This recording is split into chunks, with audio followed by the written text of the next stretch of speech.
Sa gitna ng yanig at takot na bumalot sa aming bayan, sa bawat bitak ng semento, may luhang pumapatak sa aming mga mata. Maraming buhay ang nawala. Maraming tahanan ang gumuho. Maraming paaralan gusali at kalsadang nawasak. Ngunit kahit durog ang puso, hindi kami susuko.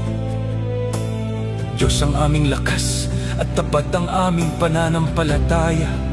Kapatid, kung naririnig mo man ito, hawakan mo ang pag-asa.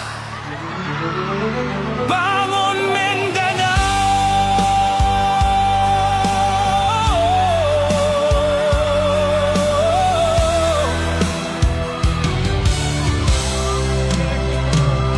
Nagising ang umaga sa sigaw at pagyanig, takot sa bawat puso, pangambay sumiksik.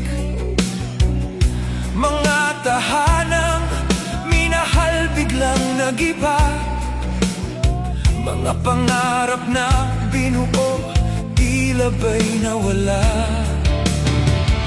Sa Davao Region, naramdaman ang sakit.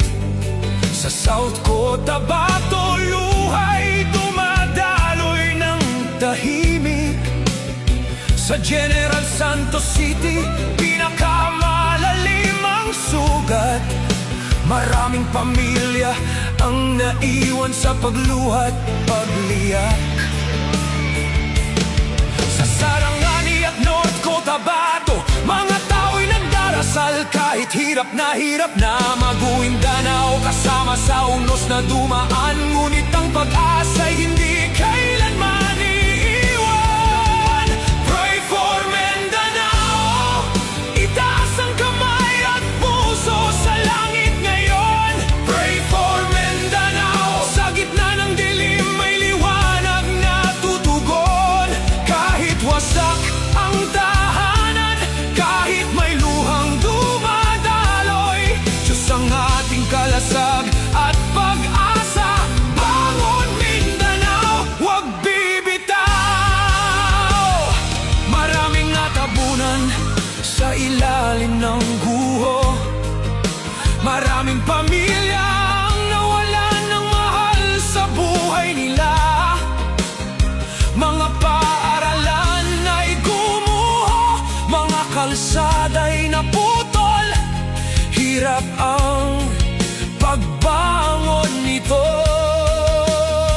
May tsunami warning na nagdulot ng pangamba at mga aftershock na bumabalik pa. Ngunit sa gitna ng unos at matinding takot,